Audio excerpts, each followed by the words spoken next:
Na busca pela expressão humana, a arte sempre foi uma voz poderosa, mas essa voz nem sempre foi bem recebida. Desde os tempos mais remotos, a criação artística desafia normas, quebra tabus e desperta controvérsias. Mas por que a arte incomoda? Para entendermos, precisamos voltar às suas raízes.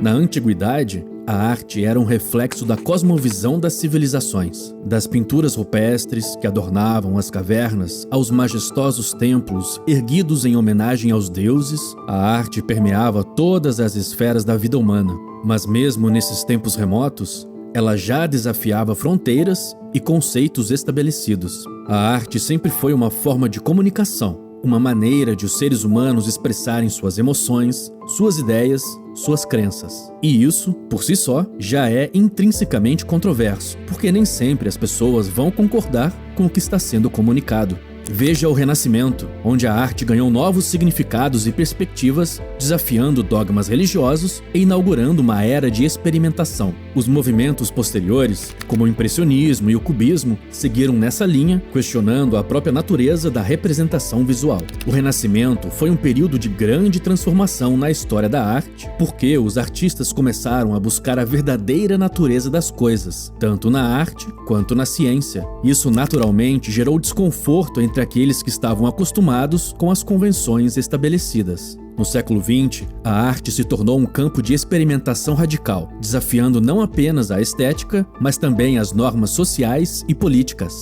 O surgimento do surrealismo, do dadaísmo e de outras vanguardas marcou um período de intensa controvérsia e reação. Este período foi um momento de grande turbulência, e a arte refletiu isso de maneira visceral. Os artistas sentiram a necessidade de se expressar de formas cada vez mais radicais. E isso, inevitavelmente, causou choque e desconforto em muitos espectadores. Desde então, a arte continua desafiando e incomodando, refletindo as mudanças e os conflitos de nossa sociedade em constante evolução. Mas será que a controvérsia é apenas um reflexo da expressão humana? Ou há algo mais profundo em jogo? Na busca por compreender a arte como espelhos da sociedade, existem obras que ecoam as vozes de seu tempo, provocando reflexões profundas sobre a condição humana. A arte é uma forma de expressão que não só reflete, mas também contesta a realidade, convidando o espectador a questionar suas próprias percepções. Obras contemporâneas têm o poder de capturar os dilemas e as angústias de uma época.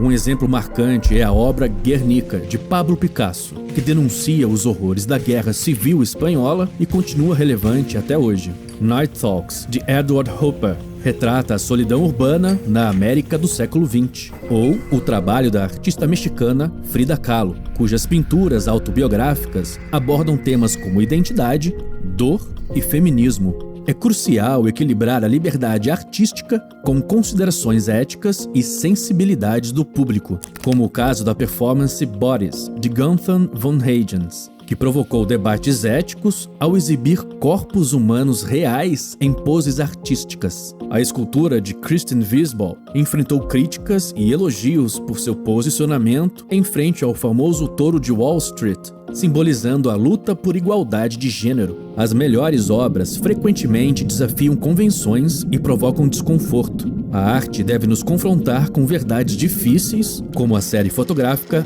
The Ballad of Sexual Dependency, de Nan Goldin, um registro autobiográfico da cena artística e musical no wave de Nova York e de parte da subcultura gay, que expõe a crueza da vida urbana nos anos 80. Através da arte, podemos amplificar vozes marginalizadas e promover a mudança social. Projetos como Inside Out são exemplos poderosos de como a arte pode unir comunidades e inspirar ação, utilizando retratos fotográficos de comunidades locais para promover a inclusão e a consciência social. Surgindo das ruas, o movimento Black Lives Matter, através de manifestações artísticas como murais, performances e instalações, buscam denunciar a violência racial e promover a justiça social. Esses exemplos revelam como a arte contemporânea funciona como um espelho da sociedade, desafiando convenções e incitando reflexões profundas sobre os problemas que nos cercam. E encarar essas realidades não é fácil. Por isso, o caminho para a censura e até mesmo atos violentos fica aberto.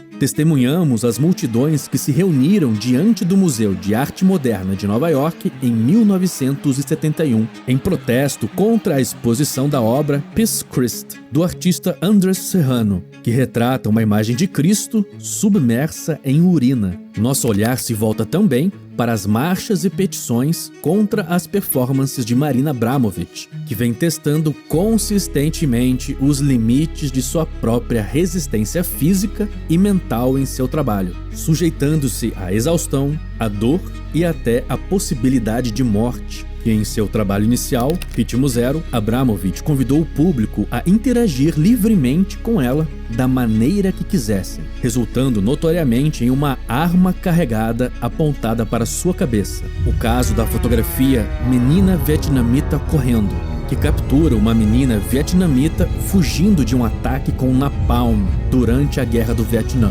A imagem enfrentou a censura devido à sua representação gráfica da violência da guerra. A proibição do filme A Última Tentação de Cristo, de Martin Scorsese, em vários países, incluindo o Brasil, devido à sua representação contestável da figura de Jesus Cristo. Ainda sobre o tema, a produtora Porta dos Fundos, no Brasil, sofreu um atentado à bomba por sua polêmica ao retratar Deus mentiroso e Jesus gay em seu já tradicional especial de Natal para a Netflix. Recentemente, a censura se fez presente em escolas de alguns estados do Brasil na obra literária O Avesso da Pele, de Jefferson Tenório, que narra a história de Pedro, que teve o pai assassinado em uma abordagem policial. A obra apresenta questões raciais que vão desde o racismo estrutural à violência policial e trata ainda da fetichização e sexualização de corpos negros. O debate sobre os limites e liberdade de expressão geram muitas discussões, principalmente quando valores sociais, políticos e culturais se cruzam. A exposição, na qual o artista comeu um feto humano supostamente abortado, gerou indignação e discussões sobre os limites da arte e da moralidade. Porém, o impacto de uma obra controversa muitas vezes transcende o seu contexto imediato, influenciando movimentos sociais e mudanças culturais ao longo do tempo. Considere a obra Les Demoiselles d'Avignon, de Pablo Picasso, que desafiou as convenções da representação artística e influenciou o movimento cubista, além de provocar debates sobre a sexualidade e a identidade feminina. A pintura O Grito, de Munch, inicialmente duvidosa por sua representação expressionista do desespero humano, é agora amplamente celebrada como uma das obras mais icônicas da história da arte. A peça teatral Romeu e Julieta, de William Shakespeare, que desafiou as normas sociais e retratou o amor como uma força poderosa, capaz de transcender barreiras, continua a ressoar em diferentes épocas e culturas. A escultura Fontaine, de Marcel Duchamp, uma urinária assinada, inicialmente rejeitada pelo establishment artístico, hoje é vista como um marco da arte conceitual, desafiando nossas ideias sobre autoria e originalidade. A obra Untitled, de Félix González, uma instalação que consiste em pilhas de doces que os espectadores são convidados a pegar, inspirou uma nova geração de artistas a explorar temas de perda, memória e identidade. O filme Do the Right Thing, de Spike Lee, que aborda questões de racismo e violência urbana, continua a influenciar cineastas e a gerar debates sobre representação e justiça social na indústria do cinema. Então, por que a arte e a cultura incomodam? Esse incômodo muitas vezes é o resultado de sua capacidade intrínseca de confrontar, questionar e desafiar as normas estabelecidas. Essa capacidade disruptiva não é apenas uma característica incidental, mas sim uma força vital que impulsiona a transformação cultural. É evidente que a arte e a cultura que provocam desconforto desempenham um papel vital na evolução da sociedade e da história da arte. Elas nos desafiam a pensar de forma mais profunda, a questionar nossas suposições e a abraçar a complexidade do mundo ao nosso redor. Desafiam a ideia de conformidade e homogeneidade. Elas celebram a diversidade, a complexidade e a ambiguidade, recusando-se a aceitar uma única narrativa dominante. Essa multiplicidade de vozes e visões pode ser desconfortável para alguns, mas é fundamental para uma sociedade vibrante e inclusiva.